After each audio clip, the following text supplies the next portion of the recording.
So my question to you is, out of the hundreds of comics you see perform every week, Yeah. how many comics do you think actually treat their career like a business? So that question's interesting. I think every one of them are trying to treat their career like a business. Maybe not all of them. But I think maybe like 90% of them are trying to, but I don't think they realize that they're not. What does it mean to treat your career like a business? Well, there's so many different layers to it, right? I think treating your career like a business is for example, the comedy club. Okay, I got into management, but in a very backwards way.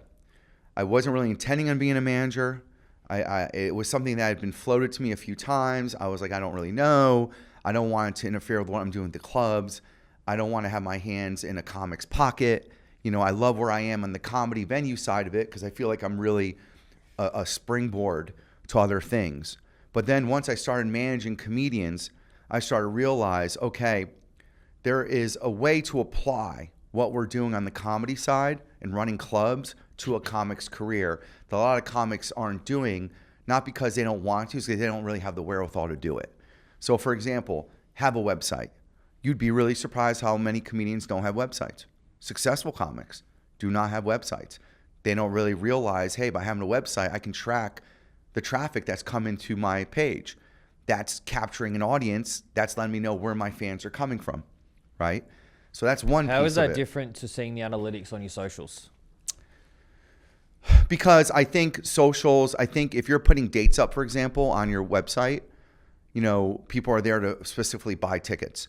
You know, people go on your socials, they could be, you know, they might just be there just for content, you know. But if you're putting, you know, tour dates on your website, for example, and creating email lists, it's a little more, there's more engagement on socials. You can have more of a dialogue on socials, and you got to obviously be good on your social game as well.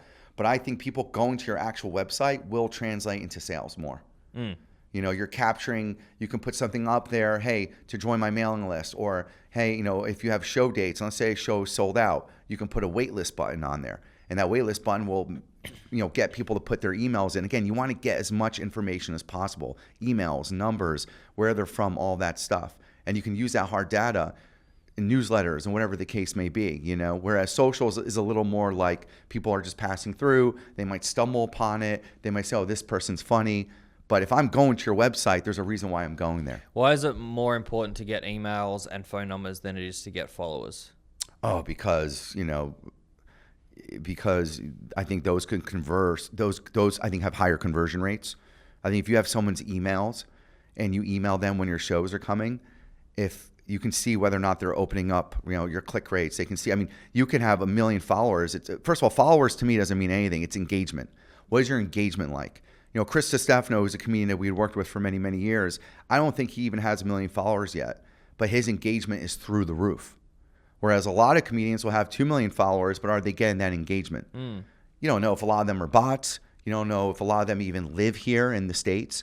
You know, I mean, there's a lot of times that we'll work with comics who have all these followers, and then we'll do something with them on YouTube, and we're like, this is weird. We're not getting that same engagement. Why is that? You know, so whereas if you have 1,000 emails, right, and we want to do, let's say, and we do this a lot, we'll do a live stream on YouTube, and what we'll do is we'll actually do a little bit of a paywall, right?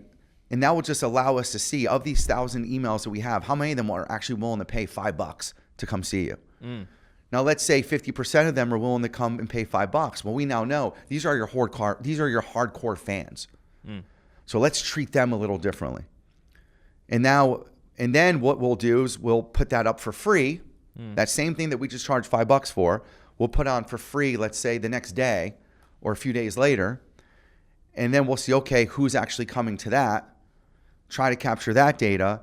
And maybe they're not your hardcore fans, but how do we convert them to be your hardcore fans? So it's thinking like that. It's a pyramid, right? So Yes. you're getting people in top of funnel and you're trying to get them down to this pyramid where you then have all their data. You have the data and you can talk to them directly. And that bottom of the pyramid, and we'll probably do a little drawing on the screen, that bottom of the pyramid is the business. Yeah. Everything above it is marketing. Yeah. So, you know, if you think about one of my creators, you know, she reaches 3% of all her followers every time she posts. Yep. Every time she sends an email to her followers, she reaches about 60% of them. So it's 60% versus 3%. And when she SMSs them, it's about 97%. Yeah. So the real business is in the 60 and 90%. Exactly. It's not the 3%.